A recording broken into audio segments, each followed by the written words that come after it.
6:24 p.m. Tuesday, November 4th, and this is the Podly Weekly. Welcome back, everybody. Welcome back, me, a little later in the day. As things are this year, as you can tell, shit's busy, and wasn't able to get it out this morning, but able to do it now. And in fact, it's probably better, because this week is a very important week. It's trade week. We have our trade deadline on Thursday, which, for those counting at home, is only in 48 hours. In fact, less than 48 hours, almost on the dot. All trades need to be done in the DVFFL before Thursday night kickoff. So I'm assuming that today, tomorrow, and especially on Thursday, because we have about 12 to 13 procrastinators in this league, we'll all start to realize, holy shit, my team sucks. I'm going to try to fix it right now. And they will pay any price to fix it, good or bad. So for those who are in that camp, this episode, as you can imagine, is for you, to give you some ideas as we do part 2 of the Trading Post. But before we get there, we obviously have a lot to cover. First of all, it's my fault, guys. I've created a monster. I didn't beat Cal, and now we have to live with an insufferable person for the rest of the season. He was pissed that he was scoring so many points and not getting wins, even though he was playing teams that he deemed lower than him, which, for everyone keeping track at home, is all 13 of us are all lower than Cal. His elitism, his belief in himself is so strong, and Lord help us if we ever were to get in the way of that ego. I mean, that man. And because I didn't win, because he won in such a dominant fashion, it's over for us, guys. He beat the best team in the league, and he now can crown himself the best team in the league as he sits in 6th place. It's all my fault. I should have beaten him, but I didn't. And now it's like a mini championship for Cal, which I know for a lot of you, beating me is a mini championship. But for Cal this year, on this day, in this season that we are in, it has vindicated him in the fact that he believes now his team is the best. He feels like he has the ultimate card on me to say that his team is better than mine because he beat me in the head-to-head. But, that's how it goes. And the angry man that is our former champion from last year will continue to get into arguments each day of the week. And it's pretty remarkable how he's found a way to argue almost every single day about something as innocuous as Jacoby Myers, rules, playing me. Trying to think of the other ones that he's had. Fab trading. That's also part of rules. It's been a remarkable run. And though he doesn't have the winning streak to show it, he does have the arguing streak to show it for the rest of the year. And I can only imagine that we all need to just buckle up, because the arguments seem to be at least a 2 to 3 times a week situation. I don't know if you'll get the ire of Cal at any point. He only has so far argued with me as his opponent, has said nothing all season, but I obviously know I bring out the worst in people, and I have brought out only the worst in Cal. So congrats, Cal, on the win. It was a very dominant win. There's nothing I can really say about that. I didn't score over 100 points. I've really relied a lot on my peripheral positions, QB, defense, and kicking to, generally be about a 55-point, bastion for me each week. And instead, this week, I think I got a collective 20 points from Mahomes, the Patriots defense, and Aubrey. And because of that, I fall under the 100-point mark. I'm 30 points below my average. And that's at least something I can say is I didn't play well. That team did not play well. It happened. And this kind of dovetails into the superstition of it all. I knew it as I said it last week. I was almost not going to say it about the 100-game streak as a scary take, and the whole thing I mentioned about I've scored 100 points each game this season. I'm on pace. I just there was something in the back of my head. You got to be superstitious in this league. You got to be superstitious when you're playing fantasy football. And I just kind of felt oh man, I just said it into the world.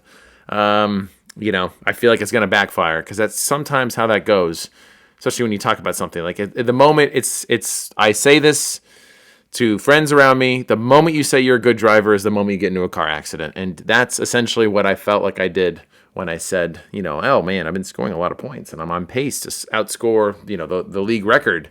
And of course, I'm going to have the worst outing of the week. But all that to say, Cal dominated. The wide receiving trio, the whole Puka Nacua experience is one for the ages. I can't imagine owning him because it's thrilling and terrifying at the same time.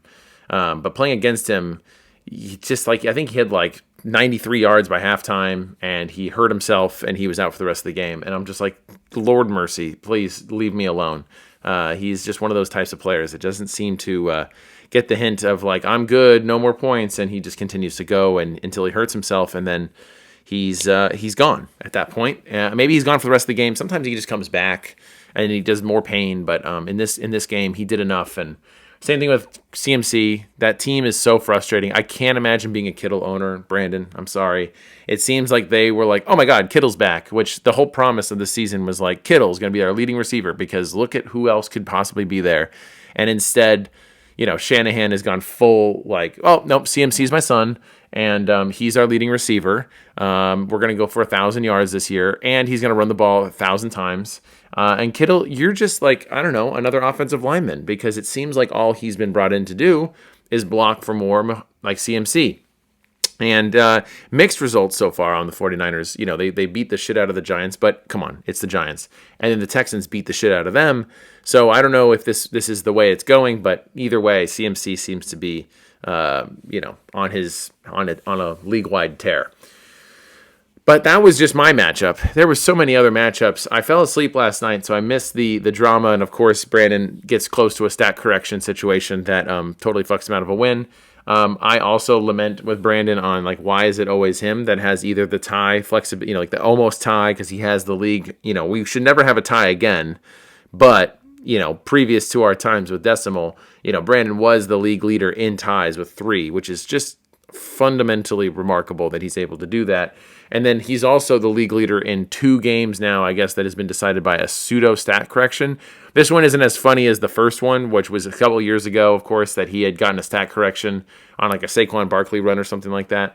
But this one was damn close. The fact that he even came back in the way he did, starting the Cowboys defense, which is insane, that's someone should check what's going on. The Cowboys defense is not an option. It should never be an option. I don't care who they're playing. They can play the Tennessee Titans, and I'd still be I just don't think so. But Brandon played them, and they got a touchdown, which is, again, insane. And it's almost worked out for him, but the Javonte fumble, brutal. That's the way it goes. The other headlines of the league, which we will address now before we get into the usual regular schedule programming, is there's been quite a bit of conversation around the trades in relation to fab trading for draft dollars. I have many thoughts. Of course, the thing that is to be known is that the trade that did take place this week with the Mims, Cal, getting Mims and, some 7 draft dollars and then sending Jesse 50 or whatever it was, fab, is that for the record, that trade is legal. A player was involved.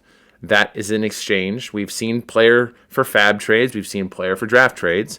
And now we are seeing a new type of trade, which is a player in draft for fab trade. Nothing about what happened is illegal. I did hear and see from a lot of people about this. So to that end, I do want to clarify the trade as it stands is legal. The problem that people are having is that they saw what the trade was meant to be earlier with Jesse and his quest for fab, with Dill, in which we saw that trade happen and then it was reversed. And I think because of that, it's kind of created a sour taste around this entire trade. Again, the trade itself is legal. As frustrating as it might be for some, it is a legal trade and there's nothing about it that's going to change. However, I'd imagine going into next season, one of the first orders of rule changes will be this fab for draft conversion. So I am not in the camp of saying, no, that's a bad idea or whatever. It's never come up. And I think that the point that I want to raise here is that we even instituted this, again, made-up draft cash system, and we kind of came up with it in 2021, or really 2020, and then we implemented it in 2021 when we moved to Sleeper.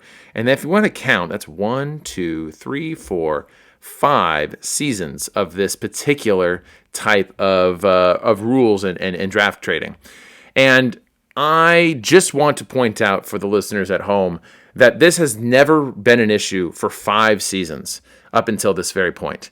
And I do think it's worth pointing out that the reason that, I mean, for the record, I'm in favor of changing this rule. If that's what the league wants, it doesn't hurt me. It shouldn't hurt anybody. It's like if you value Fab to the level you're willing to give up future draft capital to get Fab, like, okay, that's how you value it. It was put into the rules early on when we instituted this draft system because we didn't know how people were going to interact with a system that we had literally made up. And for generally the 5 years that we've had this draft cash system, it has worked better than anyone could have possibly imagined from the architects that were a part of the system. The 250 to 150 limit creates the perfect amount of parity where we're not having repeat champions over and over and over again. We've never had a repeat champion since we've had the auction. We've never had a repeat champion since we've had the draft cash, kind of instituted here.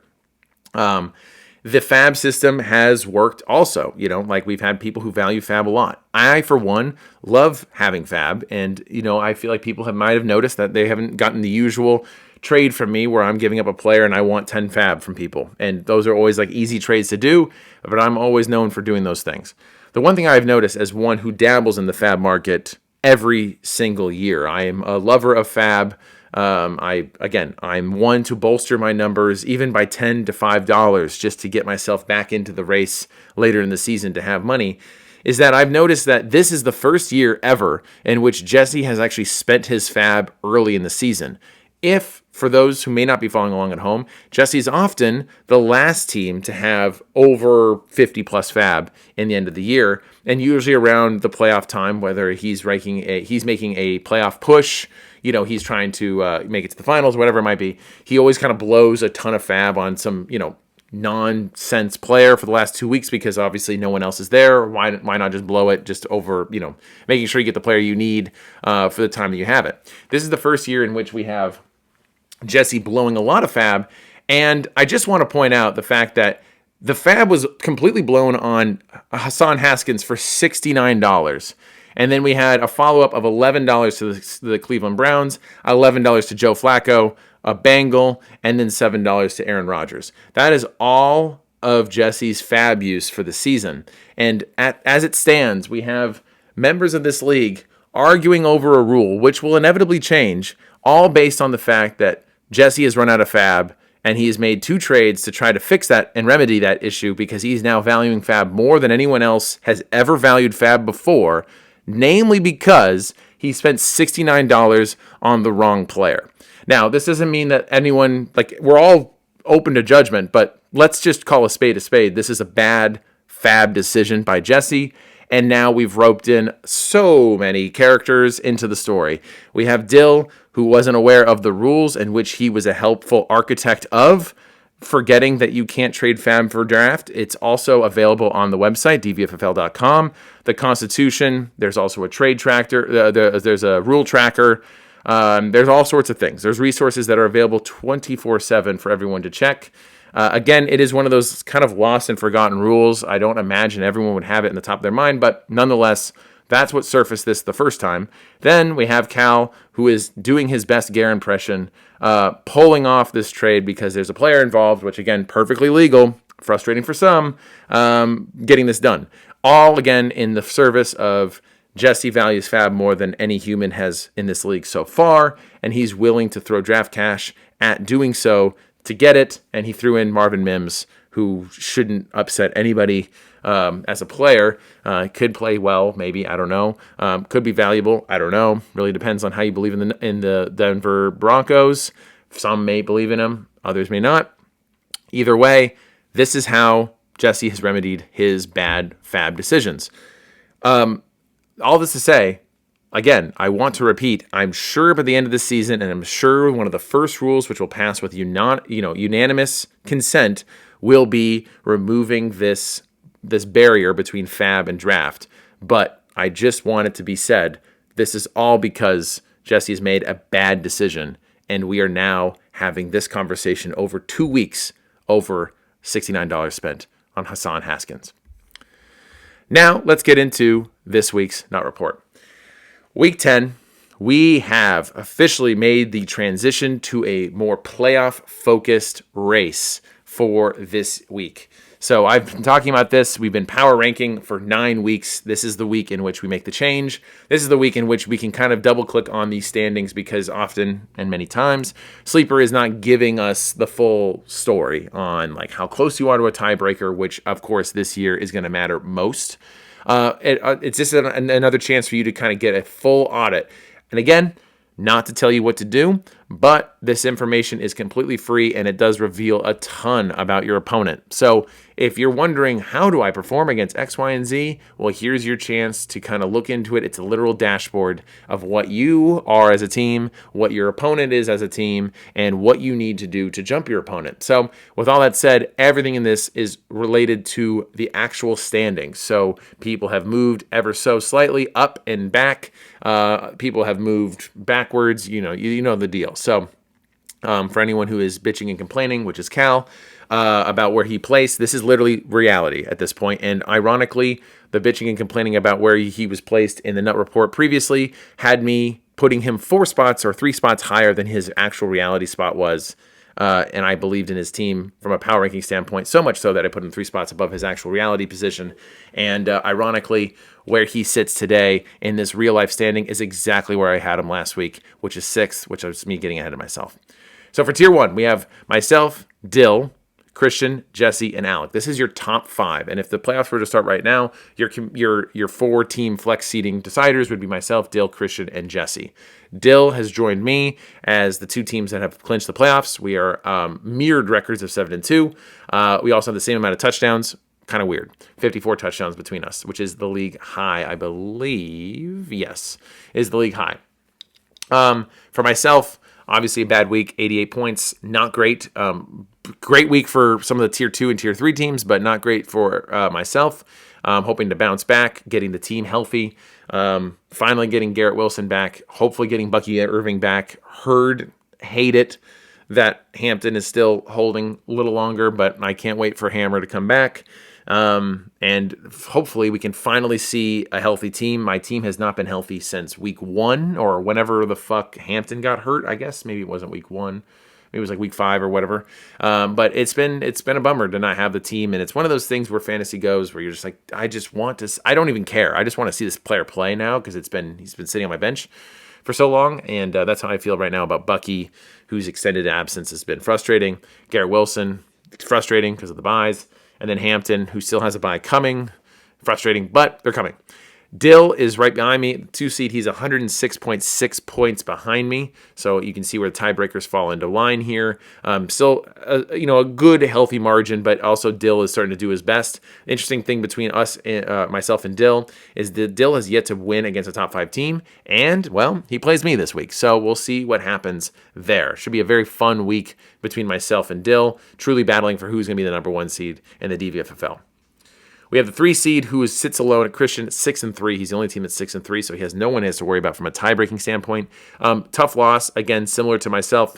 80 points is not usually what Christian has done.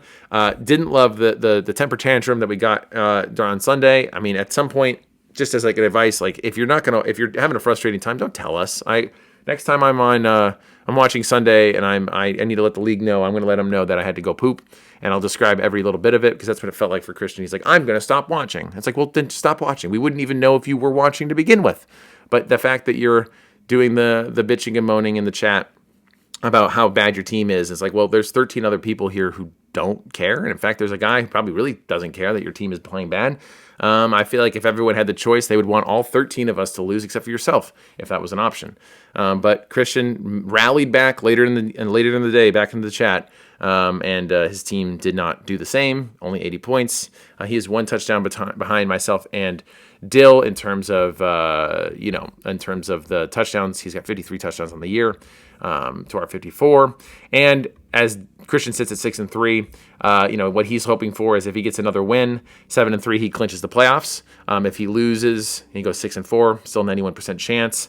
But his window to kind of get back in there is once again at 7-4. So this is the week that if Christian can win, he can clinch the playoffs and kind of move on with everything. But right now he's just sitting on the edge. Then we have Jesse and Alec, who are 5-4. Jesse, as I pointed out last week, is absolutely on a tear. He's one of the top scoring teams in the league, and he has risen right now in his points per game. He's at 102 points per game. He's 5th right now in the league, which might be surprising for some. He is right behind Dill in terms of scoring. You can see the numbers right there. For Jesse, another big 100-point game. This is 3 games in a row, coinciding with the fact that Joe Flacco is starting for Jesse, which I think is a funny wrinkle to all of this. I pointed out that he has some old-ass QBs, and it doesn't seem to matter. He also has 53 touchdowns on the year, but he is one of those teams that are going to be really hard to beat. And I don't think that people are kind of taking what Jesse's putting out there serious. They should. He's got also, I think, a good majority of his players are beyond their bye, I would want to say, but I also am not looking at his team right now to say that, but at least I know, I think Joe Flacco's on bye specifically, and Jamar Chase is on bye. So this is going to be a tough week for Jesse, actually.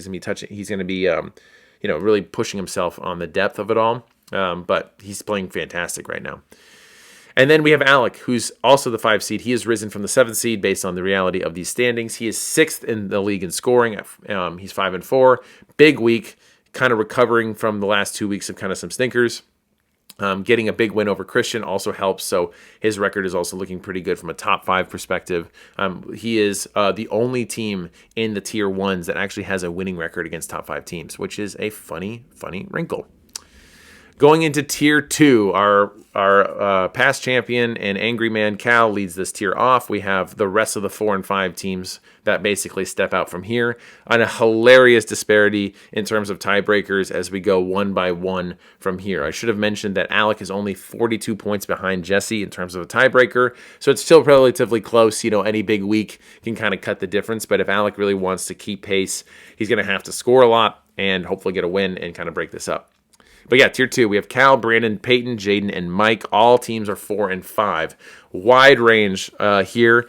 Ironically, not surprisingly, the 7th seed through 10th seed is truly just marching down the points per game scoring average. Brandon is 8th, Peyton is 9th, Jaden is 10th, Mike is 11th.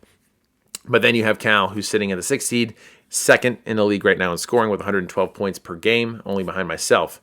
He also has 51 touchdowns, 3 touchdowns behind myself and Dill in that regard. He's had a lot of points scored against him. I was unfortunately not able to put another 100 points against him, but he has been scoring 125, 112, and 128 over the last 3 weeks. So that's, again, the general rule. If you get over 100, you're generally going to win. It doesn't always work out for everybody, but he did just that this week. Beyond that, the rest of this kind of falls into kind of a weird and just a different set of a grab bag of different teams. Brandon at the 7th seed has had a pretty bad last 4 game stretch. He's only won 1 game so far. Obviously, he lost a really close one to Peyton. He has the edge right now on Peyton by about, this is crazy, 6 points.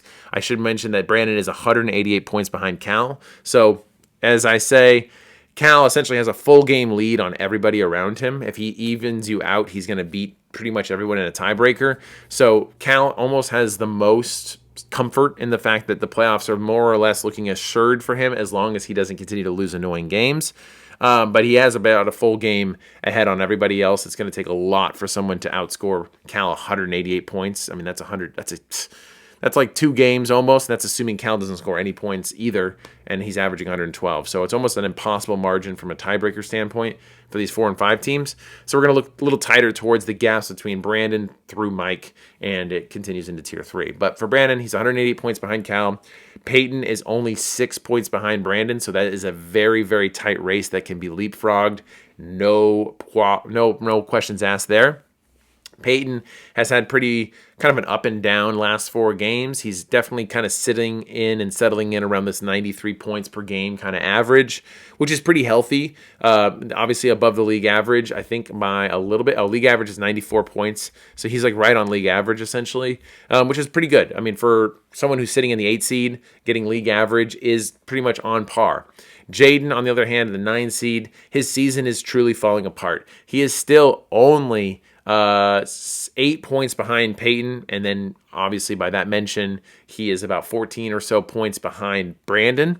So the league, the year hasn't totally bottomed out, but the last 3 weeks has been terrible, in the worst way, to be honest.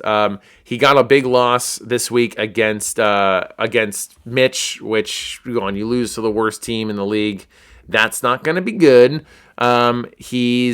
He's now got 3 games in a row that he's lost, but the thing that's the most alarming about his team is the fact that he scored 80 points 3 weeks ago, which was bad, but he lost an 83-point game, which really sucks. 35 points last week, which obviously is really historically bad, and then he follows that up with a 59-point outing this week. Granted, he lost Jaden Daniels, though Jaden Daniels did a lot of damage already in that game, so it was not like it was like he was out in the first quarter, but Jaden Daniels is gone. On that note, I talked about this when the keepers were being talked about. Jaden Daniels was $2 under that $30 threshold, which seems to be the point of no return for keepers. We've had a lot of teams that have gone over that $30 range, and I outlined, I think, earlier in the season, maybe the first episode of the season, what does that mean when you have a keeper over $30? Like, it doesn't seem to be a good thing, and I outlined all the teams that have gone over that, historically speaking, from Brian with Metcalf, myself with Pookie. We've had famous examples with Pollard. We had Breece Hall last year. We've had a lot of teams that have gone over that little magical threshold of keeping a player for 30. And I know that Jaden Daniels is at 28 this year. It seems like the season from hell. And it's almost like the Bermuda Triangle is when you have a player that is roughly close to a keeper price of $30, it seems like just stay away.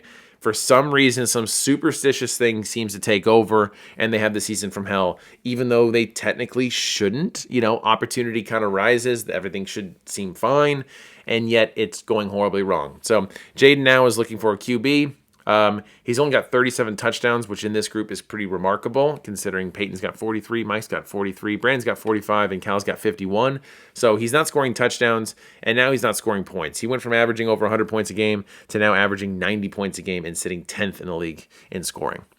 Then we have Mike, who is sitting about 25 points behind Jaden. So again, a very reasonable striking distance. And in total, I'm doing very fast math in my head, he's about 39 points behind Brandon. So again, nothing is fully out of reach for Mike, and this is just the end of the Tier 2 rankings here. But Mike got a loss, but he scored over 100 points, which is now 2 weeks in a row that Mike has gone over 100 points.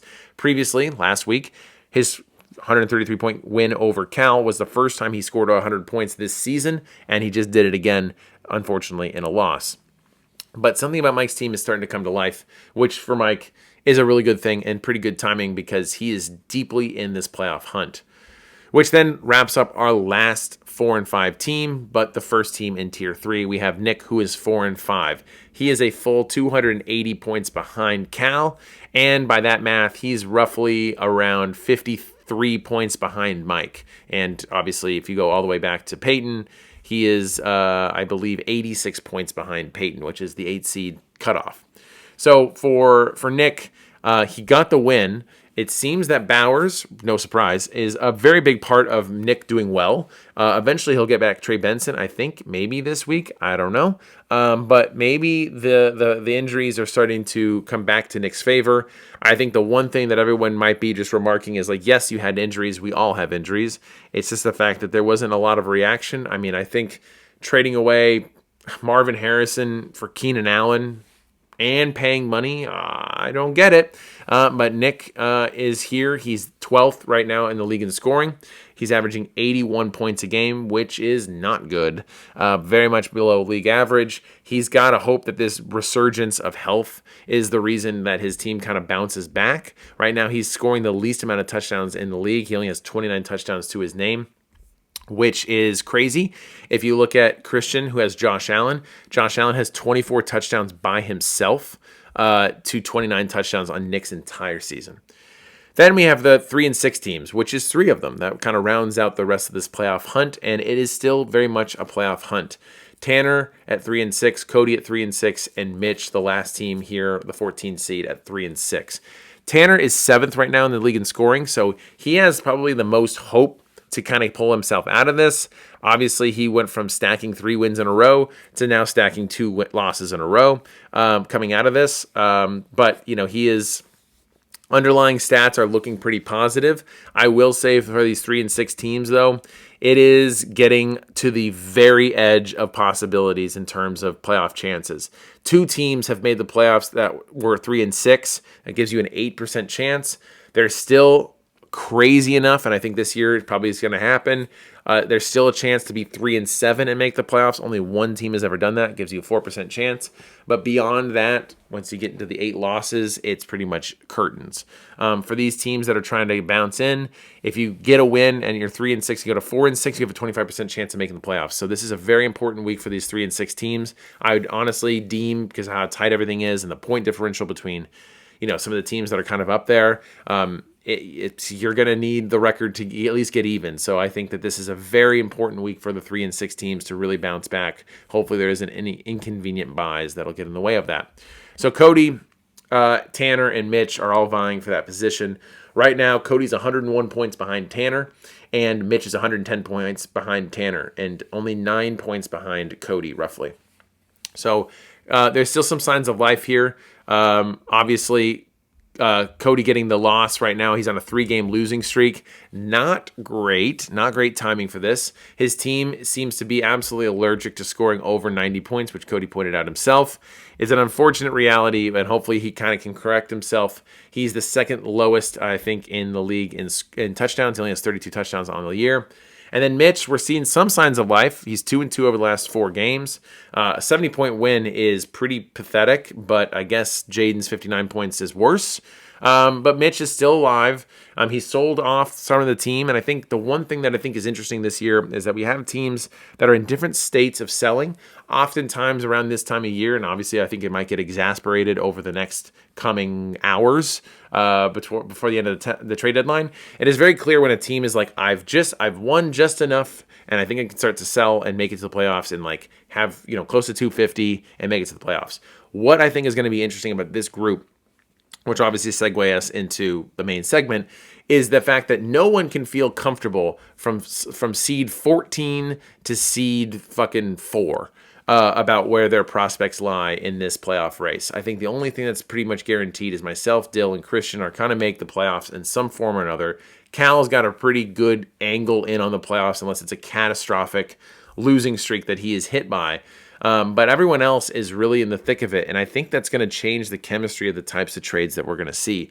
We're not going to see, I don't think, we're not going to see teams that are going to be selling off the farm because they still, from the 14 seed on, have a chance to making the playoffs. There's still quite a bit of, we have 5 weeks left, to kind of prove out and improve these percentages. I mean, we've already seen in 3 weeks, Jaden went from averaging 100 so points a game to now sub 90 in just a 3-game span. So in the same span, you can, in 3 games, get close to 100 a couple times. You can boost your points way up and start beating some of these tiebreakers. So I think no one is fully out of it, even though the percentage chances are looking low. That includes Tanner, Cody, and Mitch.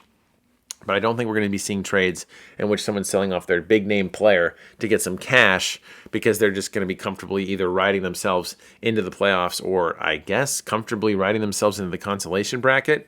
I don't think any of these teams really want that. And I think eventually as we get closer, and this is kind of a future narrative, the teams that are sitting at the 9-10 range, it's going to change your perspective. And I think with the consolation, the flex seeding for the 9-10 has really helped kind of keep everyone really competitive in that bottom bracket because you're only, in Jaden sitting at the 9 seed. Granted, he misses the playoffs if they started today, but he's in that driver's seat of who he wants to play. The question is, that's the safest place for Jaden to be because obviously everyone's trying to avoid the bye that means that you only have 2 games to prove yourself out of the Sacco.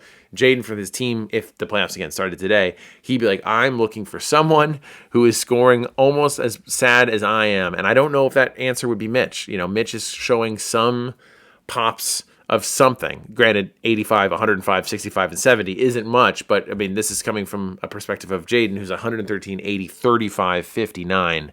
Pretty brutal. But I think it creates a new chemistry for teams to kind of like angle themselves towards. They're trying to stay away from the bottom. And I think it's going to also kind of factor into the trade deadline this week. As teams are just like, I just need to stay good. I think it's going to be some competitive trades. I don't think we're going to have selling off trades. And of course, why would I suggest any selling off trades on this momentous occasion? So I just rambled through the tiers. Obviously, everything else is updated across the board, as you can imagine, my famous saying. Playoff averages, again, are your go-to guide, and especially the next 48 hours. This is completely up to date. So if you're looking for an advantage somewhere, this is the chance to kind of look for that advantage. Please text me also if there are any ties. I've gone through it as much as I can, but sometimes it is difficult to identify who is tied and who is not tied. Either way, there's some really tight races in some of these playoff positioning. So everyone take your pass through and see where you stand and see if you can kind of find a way to improve your team. So I'm gonna take a quick sip. And then we're going to get into the main segment, which is the segment everyone's waiting for.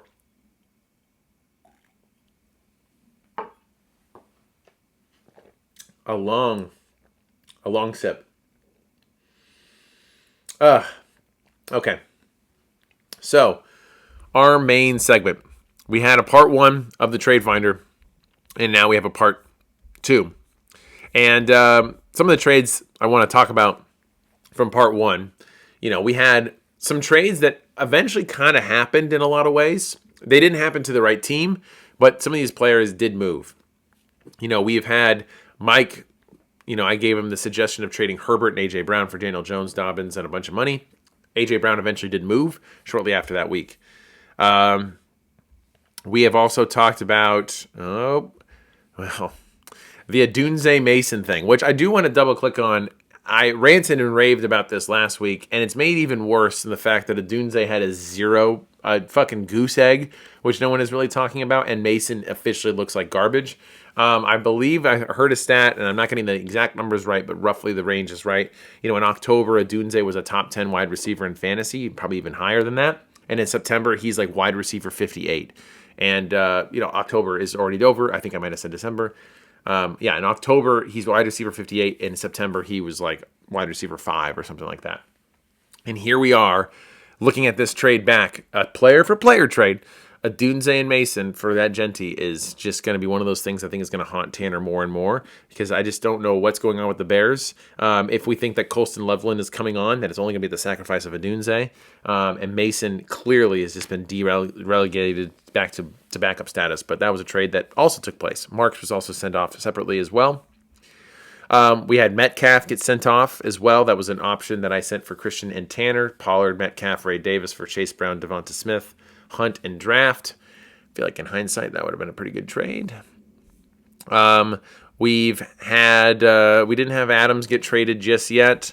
We haven't had Evans trade or anything like that. But a couple of trades I think that could have happened. Some players that did move. I've also heard, off of the Wilson time rumors that, some of these teams definitely were inspired by some of these trades.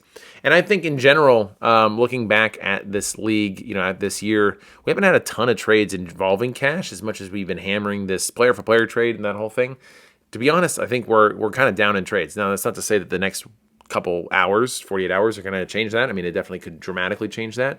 But I think as it stands, we have like 1, 2, 3, 4, 5, 6, 7, 8, 9, 10, about 21 trades involving cash this year. And I think in the past, we usually have around like 30 to 40. So people are being a little bit more clutched. And I think that has, again, a lot to do with the fact that it's such a tight race. People are not willing to give up the cash because they're like, I'm still in this.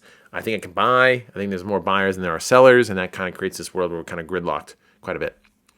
So some of the trades.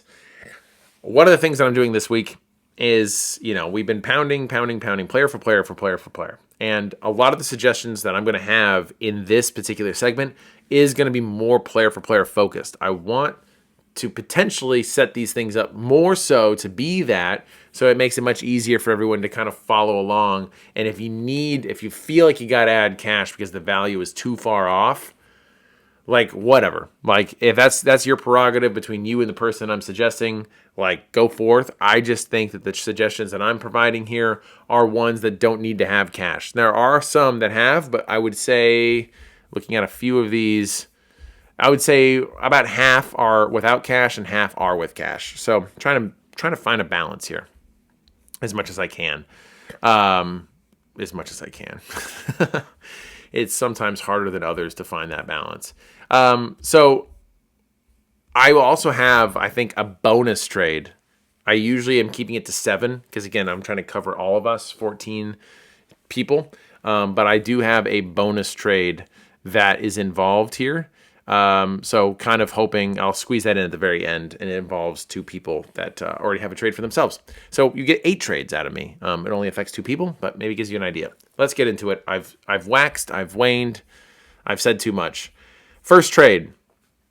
Alec trades CeeDee Lamb to Tanner for Jalen Hurts.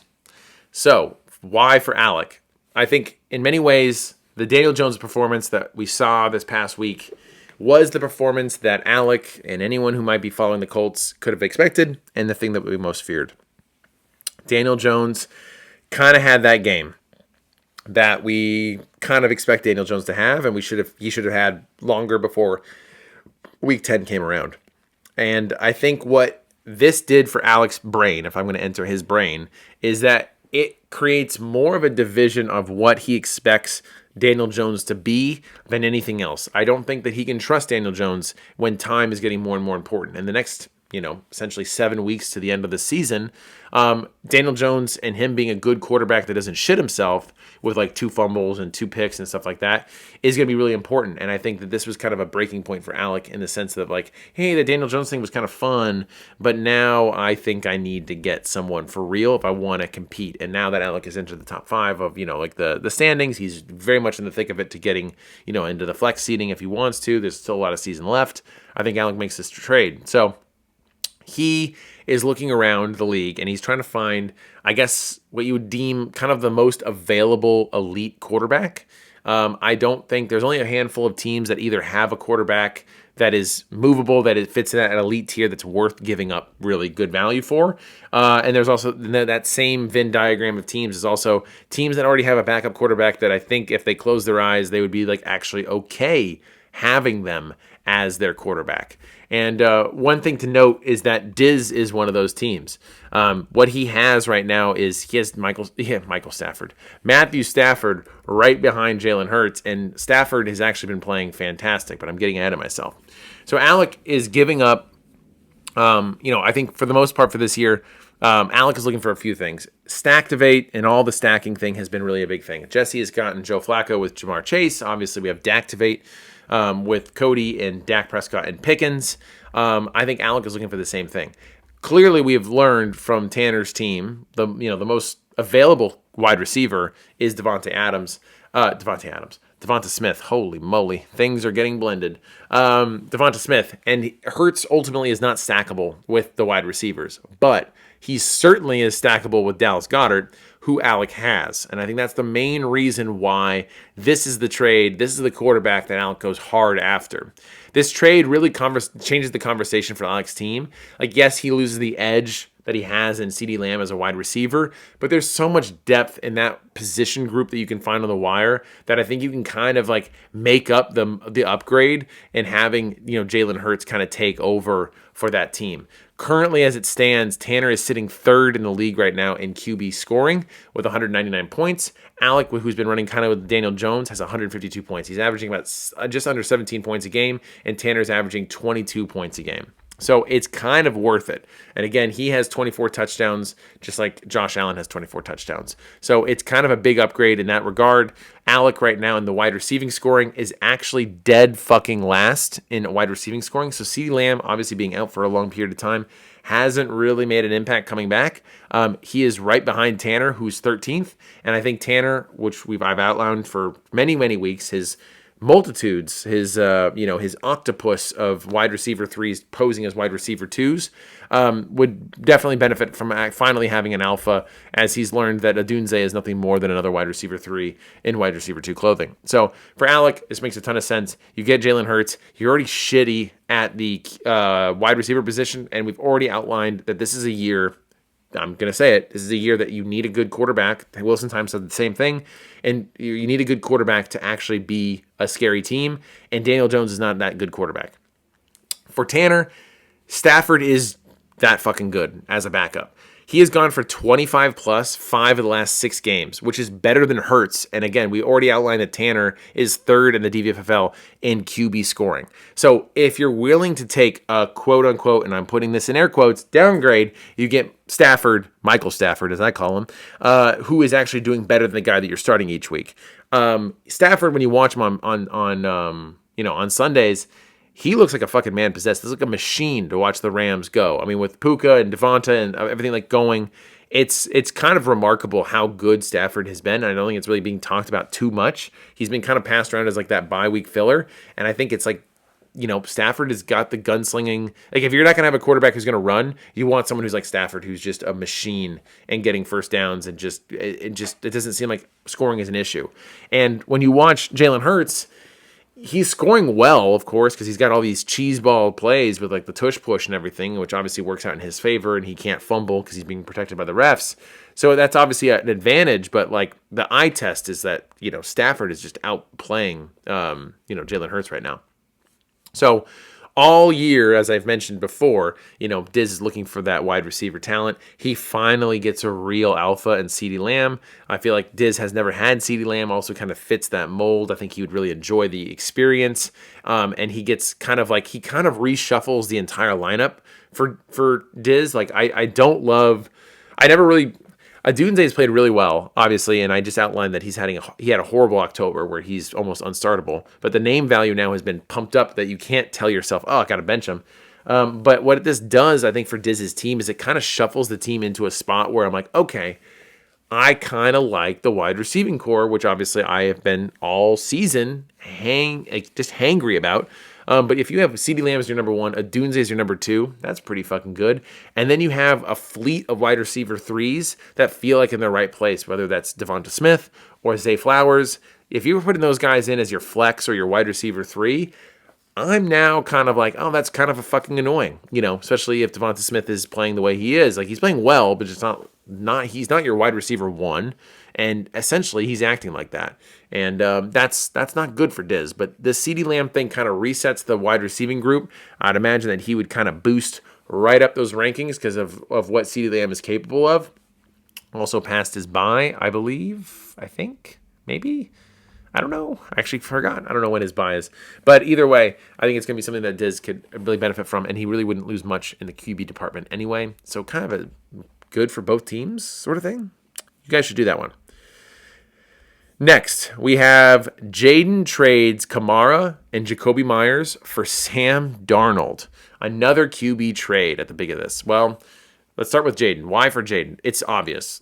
Jaden Daniels is not coming back. I couldn't find any other J-related names. Jalen Hurts seemed a little too rich, but maybe Jaden, if you heard the argument that I just made, maybe you can make a more compelling case. An extra bonus trade is that Jaden, you could try to make the case for the Sun God for Jalen Hurts, but I don't want to take the shine away from this trade. But for Jaden, he trades Kamara and Myers. So why for Jaden? It's obvious. Darnold is the only available QB that still has like a plus side edge, but doesn't cost the CeeDee Lamb of the world or a Sun God of the world to get. Because Brandon has Lamar Jackson, it makes Darnold a little bit more available. Now, of course, Brandon, being the business boy that he is, he's going to make this a painful sell. And that's why I think a Kamara and Myers is kind of like this is a lot. Let's get this thing done. I don't think that draft cash needs to be involved, but out of all the trades, I feel like this one might be one that it happens. I'm not going to say a number, but I don't think it should, but it might. This is the way that Jaden can kind of rectify his season. Sam Darnold has been playing fantastic. He's basically been keeping pace with Lamar Jackson. In fact, with Lamar being out for so many weeks, Brandon is fourth in QB scoring because of Sam Darnold. You can't all put it on there because obviously Lamar Jackson has played like a handful of games in that. But I think it's pretty safe to say that like Sam Darnold's probably a roughly around a 20 point per game QB, which is something that Jaden has not experienced, even with Jaden Daniels. He's only averaging 17 points per game. And honestly, he's been rotating the Mariota and Jaden Daniels thing, which the one-to-one of it all is not really working. This is a way to kind of like get a cheap replacement that kind of helps it out. In addition to things not going well for Jaden's team, Kamara might have been kind of soiled this relationship. I mean, he obviously had a fumble this past week. He only had 6 carries.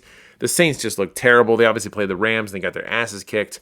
I feel like Jaden, it might be at wit's end with Kamara because he's not a viable running back too, and you might as well just try something, anything else. Even fucking Rachaad White, even with Bucky coming back, might be more worth it just because from the efficiency standpoint. And this is a way to kind of get something that's frustrating and and get something that actually is going to be helpful, which is Darnold. And then giving Myers on to Brandon is kind of like that what-if wide receiver, which is something that, like, Brandon needs to start thinking about. Technically, he only has 2 wide receivers on the team that are playable. Brandon Ayuk is not playing this year. I don't know why he continues to hold him. I guess he's going to keep him next year.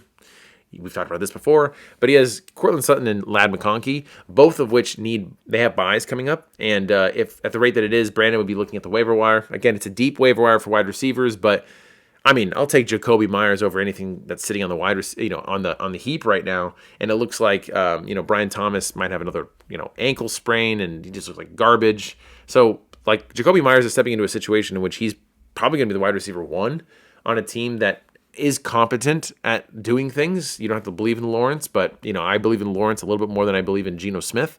So this might be a good situation for Brandon to kind of buy into. So the why for Brandon kind of dovetails right into that. He gets another running back stable. He gets another running back for his stable, but also he has a familiarity with Kamara. He had a great year out of Kamara last year, a year that I don't think any of us expected. Not to say that fantasy football is in mirrors reality, but I feel like at some point, there's some weird juju that can kind of happen, and then suddenly a player that was good for you coming back to your team, suddenly they might play better. I don't know. But he gets more depth there in that running back position. And it also just kind of gives him another wide receiver to kind of play with, again, cover those buys. And essentially, Darnold is a bench piece. You cannot play 2 quarterbacks. He's not going to play Darnold over Lamar Jackson, ever. So to get a startable running back and a what-if wide receiver to fill in for a bye week for a guy that you're not going to start every single week and just dangle for the next, I guess, as this insurance policy, I don't think that was really worth it. I think this is kind of another move for Brandon that he can do that is kind of making him go like, I'm all in. I'm going to try to win this year. I'm trying to get some pieces. And I think this is a great move for him. The next trade. Mike trades T. Higgins and Calvin Austin to Cody for Marvin Harrison, Spears, and maybe around 10 draft dollars. So the why for Mike here is, well, I mean, sometimes I do trades that have fanhood involved, and I feel like sometimes that matters, and for some people it does, and for others it doesn't. But Mike, who started the year with James Conner, lost him, and currently doesn't have any Cardinals. It seems like with Brissett, things are different, and I think that Mike would like to capitalize on it. Harrison, I think, was like 1 catch off from his season high of catches in like the first quarter of last night's game, really. And that has a lot to do with the Cowboys being just absolutely booty cheeks, but also it just shows that like Kyler Murray is definitely gone. This is like, it's just so revealing how bad Kyler Murray has been for these pieces. And I think it gives Mike another option to have. Harrison being obviously on his favorite team is one big deal to do with that. And also, he gets Spears out of this, which honestly, this episode coming a little after the trade deadline is really helpful for this to work out, because I can say the value of Spears might have tilted this trade in the other direction where Mike was giving up draft cash, but because Pollard didn't get traded, Spears is playing more of a prominent role for the Titans. But listen to that sentence: Spears, prominent role, Titans. Not that great. So I think this is giving Mike another option to start. So far, he's been starting Bashal Tutin as his running back 2. Not a great running back 2 if you think about it. Spears at least has that trust in this offensive, in this coaching staff, whatever that might be. It's actually be a usable running back 3 on a given week. And I think it's a great way to fill in for Mike and what he's looking for. And he gets about 10 draft dollars out of it, which is kind of nice for a season that's been roughly lost. So Mike would go into next season with $239, which is not bad. dovetailing into Cody is 210 right now, so he can give up the 10. He's still at 200, which doesn't really affect him that much. It also safeguards him from any of the Sacco lose half of your money situation. But for Cody, getting T. Higgins is kind of like getting Jamar Chase, sort of. But I do want to outline the fact that T. Higgins has been absolutely balling lately. And this is one of those things where Mike has very much benefited from T. Higgins being on his team. But the last 4 weeks, obviously, Joe Flacco hasn't really entered the conversation until 3 weeks ago.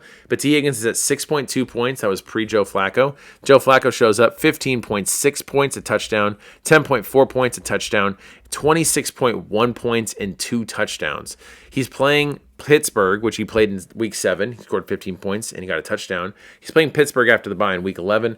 Playing New England Patriots in week 12, who, Gonzalez just got torched by Drake London, so T. Higgins doesn't have to even deal with that, so that might be looking good. Plays Baltimore in week 13. Baltimore is not very good. Buffalo might be a little tough. Plays Baltimore again in week 15. He plays Miami in week 16 and Arizona in week 17. So T. Higgins has got a pretty juicy schedule. Miami, oddly enough, has the number 1 passing defense, but I just feel like by the end of the season, that's not going to fucking matter anymore. But for Cody, this is kind of getting his way of kind of getting close to Stacktivate with Higgins on his team. And he gets Calvin Austin as well. I know that maybe Cody's a little hot for Roman Wilson right now, but Calvin Austin's still playing a role, kind of an extra piece. And I feel like, Cody's been really good this year. He hasn't really had a lot of Steelers. He's kind of dropped his good amount of like the spare parts. Even saw him drop Pat Freiermuth while this was recording. So good for you, Cody. You only have, I think, 1. You have Kenneth Gainwell. So I think you've been given permission to get 2 if necessary. Next, we have myself trading Addison and Laporta, and Mitch trades McBride plus 15 draft dollars to me. So why for me?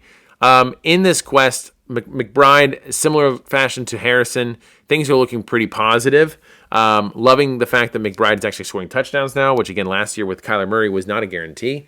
So McBride getting the same amount of targets, which he's entering, some pretty insane levels of like catches and stuff like that. I'm looking for another possession receiver as a bit of a tight end. I was hoping for Laporta to do that. Laporta is fantastic. Obviously has a lot of value. He just basically was the entire first drive for the Lions. So watching that was a little bit of a moment for pause for me to even write this trade down, because I'm like, damn, that looked fucking nice. And Laporta is just a big boy.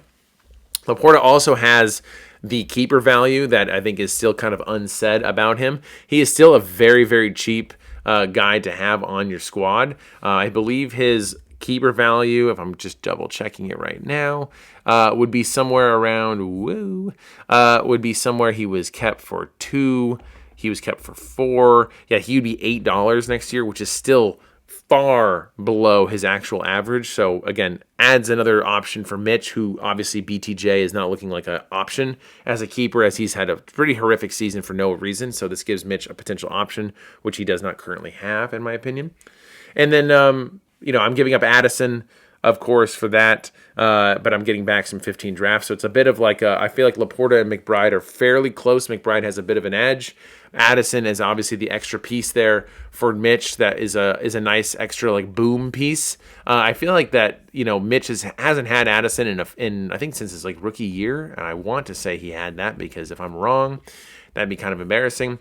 But it's just a better option than what Mitch has been rolling out. He's obviously been suffering right now with the fact that BTJ is bad, but this is just like better than Wandale.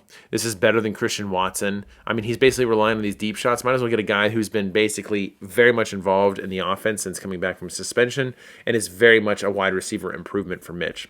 On my side, getting back McBride, very exciting. Of course, a little bit more of an upgrade for the tight end position. I'm also getting some draft. So 15 draft would put me back at 200, which would be nice. And Mitch is at 225, so it doesn't really take him out of his own running. But again, a bit of a safeguard in case the Sacco does come running around. You don't want to be, if you're in Mitch's case, who's sitting in 14th, want to be holding a large bag, because you're going to lose half that bag anyway.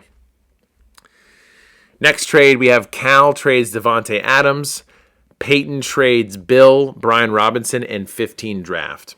So obviously this makes sense for Cal because he's holding 2 Rams receivers. I would say without fucking fail, the one player that I know will be traded before Thursday's deadline is Davante Adams. I think he's the most available man in the DVFFL.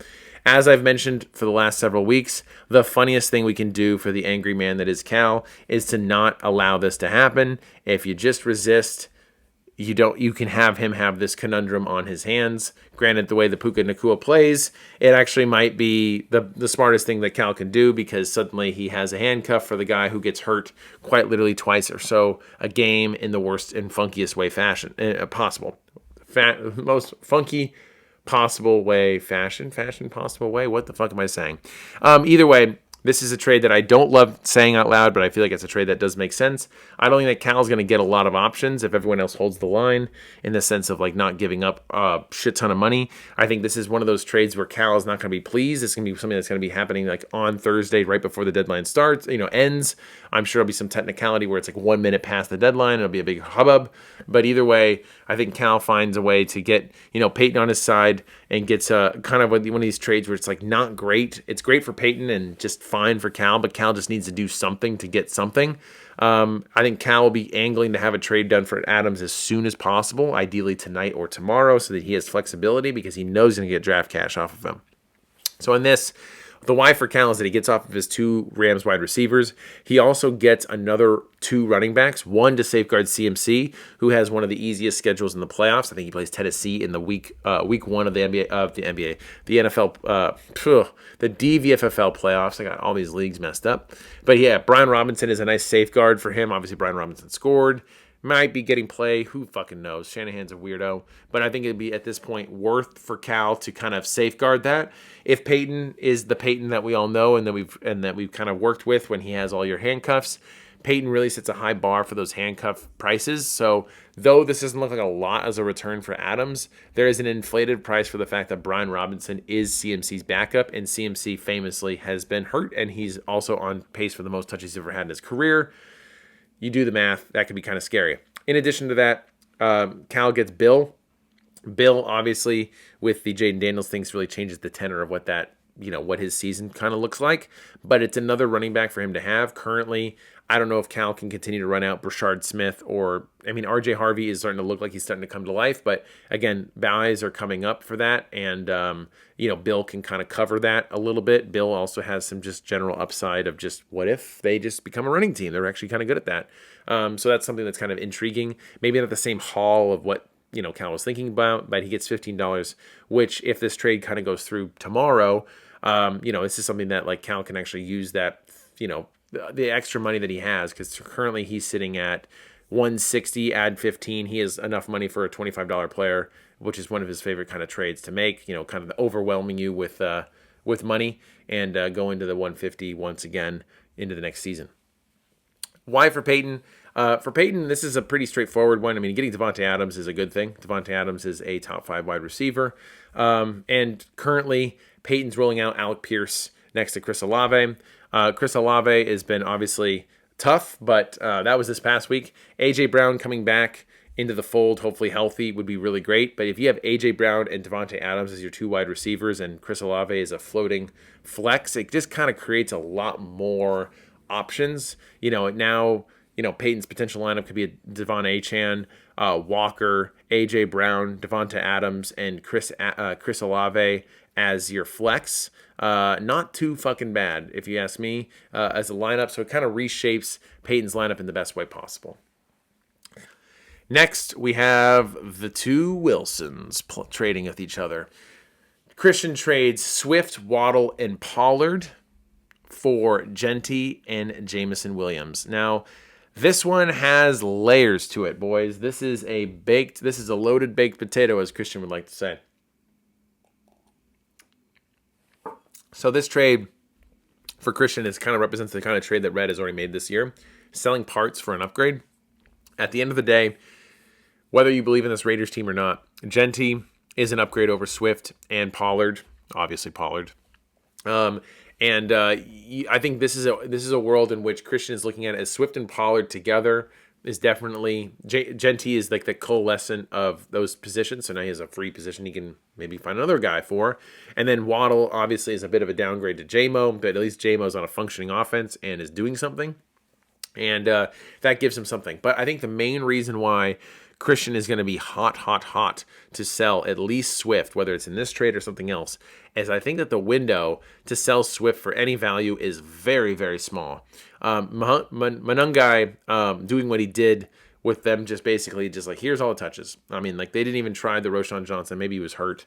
They tried some other guys. Like, they put other guys out there, but they really were like, Monangai is the dude. He's our Monangai.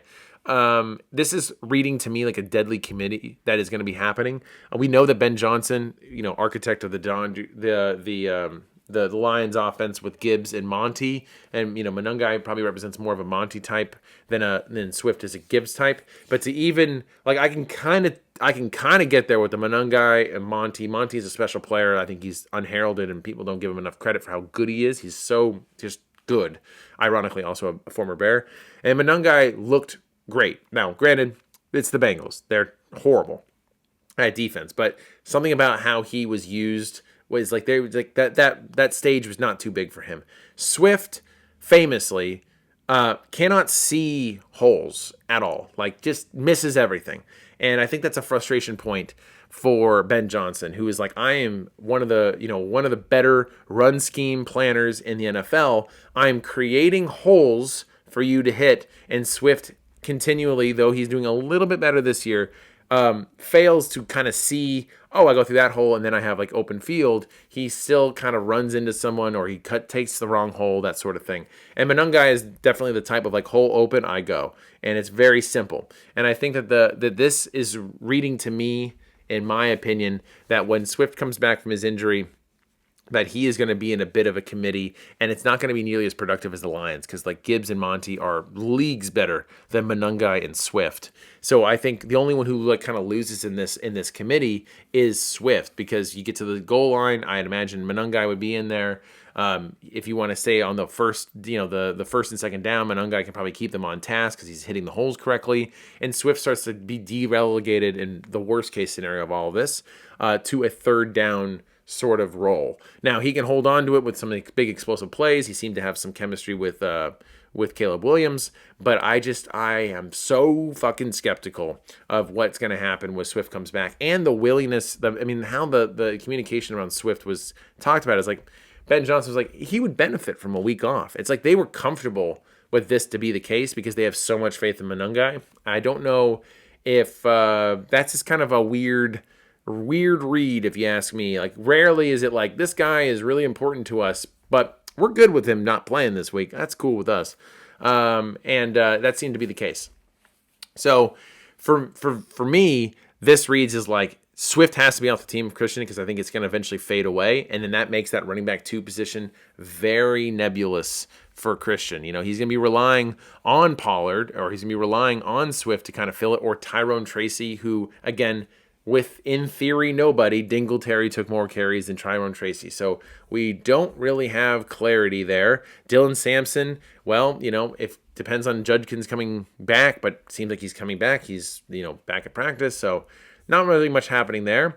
And then you're left with just like, I guess I'm rotating Swift and Pollard, which isn't that great. But if you get the opportunity to combine those forces and get Genty, well, now we're talking. So this also allows Christian to clear the way. Waddle has been obviously available for some teams. The opportunity cost is there. We obviously know what the Dolphins are. There's probably a chance that at some point this year, I think Tua gets benched. How much does that affect Waddle positively or negatively? I don't know, but there's a world of that. But what this does is it also clears the way for Jayden Reed to come back and enter the lineup when he is healthy. And I think it's a funny conversation, but nonetheless a conversation that needs to be had. With Tucker Kraft being out, Jayden Reed kind of fits that role of like the underneath, kind of get those hard yards. He kind of plays like a tight end that's just unfortunately way too fucking small. And I think that the nebulousness of the Packers has actually been serving Jayden Reed's value more for Christian than anything else. Christian Watson comes back, it seems like he immediately hurts himself in some form or another. Romeo Doubs is fine. I guess.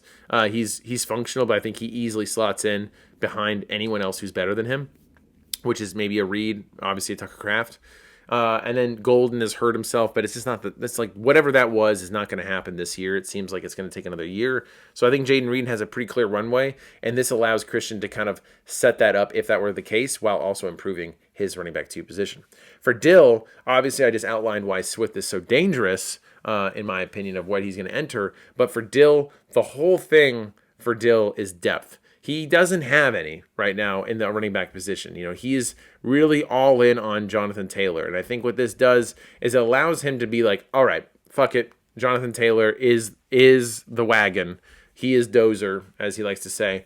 And I'm just going to fill in some extra spaces because right now he's got Jaden Blue, who is now inactive because he, I think, fumbled and he's just garbage. But coming out of a bye and then being inactive, that's a bad sign. That guy can be droppable. Jennings obviously got some run.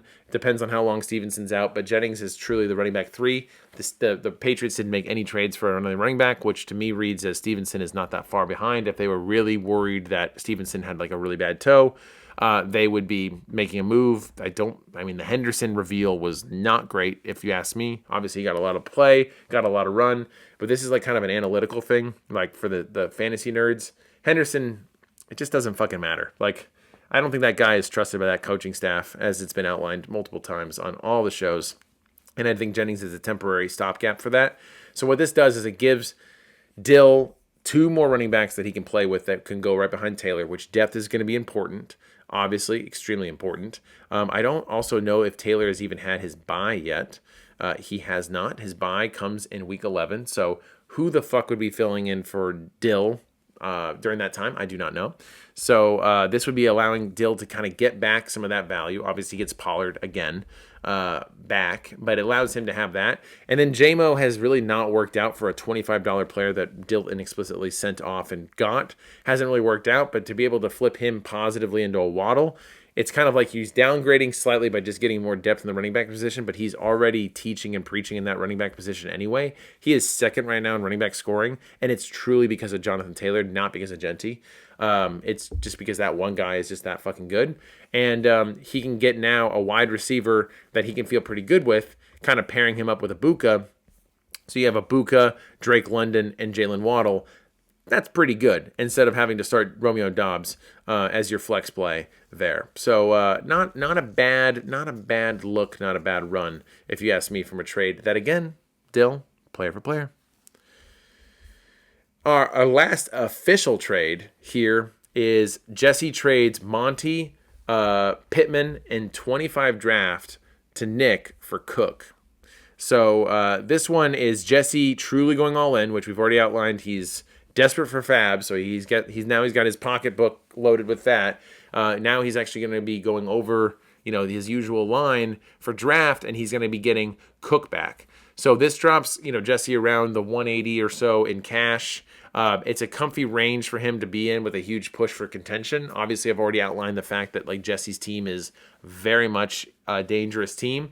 Right now, he's got Josh Jacobs kind of leading the charge, though it's kind of some curious things happening with Josh Jacobs where he looks hurt constantly, but he's still playing a shit ton. So we love, I guess we'd love to see that. Obviously, talked about Manungai, who's kind of a flex playable guy. And Monty, he didn't even start this last week. He's been sitting on his bench. Monty, still, I have a heart. I just love this man very much. I think that they're going to kind of reprioritize him. He hasn't having the same kind of year that he did last year because of the Ben Johnson effect. But when he is on the field, it seems like that he gets the ball. So it's like one of those things where don't look at the snap counts because they're low 30s, but he's touching the ball roughly about 13 to 15 times, which is pretty good. Pretty good. He also gives up Pittman, who is an underrated wide receiver 1. Again, one of those things where Jesse's got a lot of other replacement wide receivers with Coleman, potentially Jennings if he gets his act together, which he's starting to get himself kind of moving there.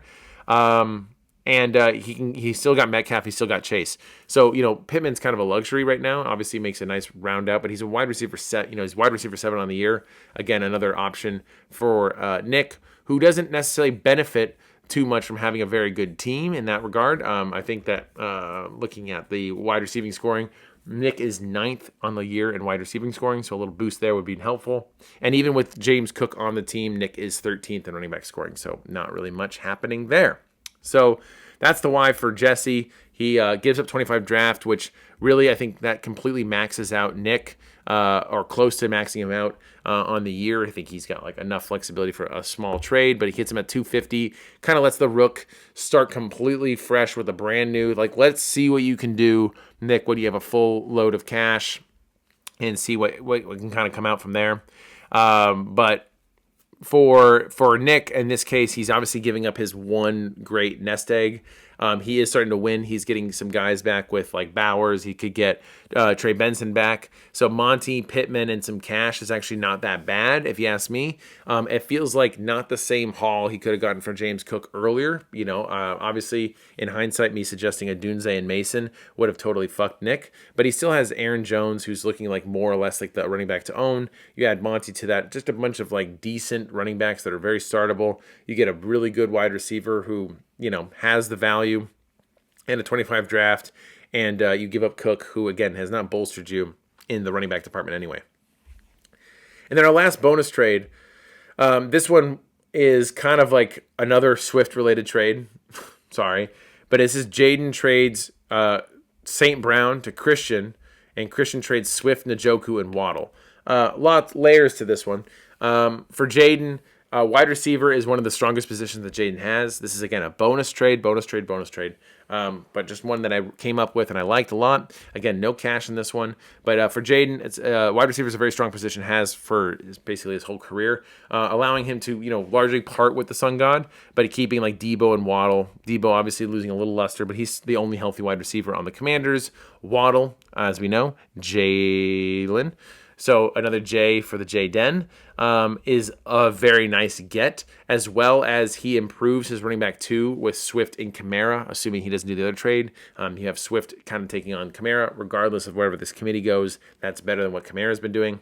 And then for tight end, it's like Jaden is constantly on this low-budget quest to solve a position that is obviously overpriced generally, and he spent so much effort and time trying to fill it that I feel like Njoku kind of represents the next best available fine, cheap tight end that exists. Like, Dylan Gabriel still the starter. He doesn't seem to know how to throw to anyone else but tight end, so Fannin and Njoku are there. Njoku, I think, is more talented than Fannin, but it feels like in Jaden's quest for this low-budget tight end, it's like he's traveling the world with only $100 in his pocket. Like, he's staying in like hostels and just some pretty scary spaces. It's like if you just spend a little bit more money, you could get someone more. But in this case, I think that this is a world in which I could definitely see more money being added, like a draft cash amount being added for Jaden to receive, Swift, Njoku, and Waddle for St. Brown. St. Brown being like one of his best players. I could see Christian kind of throwing like maybe $15 his way, maybe $10 his way, just to make it kind of worth it.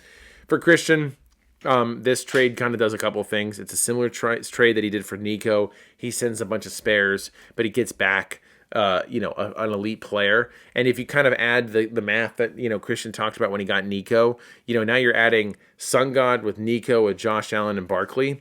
A lot of things don't need to go right for that to go right. You know what I mean? So I think this is a trade that Christian would be kind of thrilled about. If there's cash involved to get it done, I think he's willing to do it, considering he's not starting Njoku. Swift is very sellable, and Jalen Waddle is the most available wide receiver on Christian's team. So that is all of the trades, and even a bonus trade for this Trade Finder 2.0 for this week. This is, again, a reminder that the trade deadline is Thursday before the Thursday night game. The trades that I have talked about today are Alec trades Lamb, Tanner trades Hurts, Jaden trades Kamara and Myers, Brandon trades Darnold, Mike trades Higgins and Calvin Austin, Cody trades Harrison Spears plus 10 draft dollars, Zach trades, that's me, Addison and Laporta, Mitch trades McBride and 15 draft dollars, Cal trades Adams, Peyton trades Bill, Brian Robinson, and 15 draft dollars. Christian trades Swift, Waddle, and Pollard. Dylan trades Genty and Jamison Williams. Jesse trades Monty, Pittman, and 25 draft. Nick trades Cook. And the bonus trade that I just talked about was Jaden trades Amon-Ra St. Brown. And Christian trades Swift, Njoku, and Waddle. That is your trades from me. Again, these are all suggested trades. Would love to see some of these trades actually happen in some capacity. All of these are meant to improve you guys. Hopefully you guys have taken that on. I know that I always get accused of the Darth Nuttiest, but if I was so Darth and so dark, why would I be giving you all good ideas on what to do with your teams? So take that in for a little bit. Otherwise, I'm sure it's going to be a very active trade deadline. I'm not even sure. I haven't even looked at my phone right now, so maybe there's a trade that's already happened. Who knows? But otherwise, again, reminder, Thursday before kickoff. I mean, literally when kickoff has happened, when the foot touches ball, that is kickoff. So get all trades in before then. Any trade that comes in after the point in which the game is started in terms of a second has gone off the clock will be reversed. That's just the general rule of what we're doing. And I guess that's it. I think that's it. All right. That's it. Bye.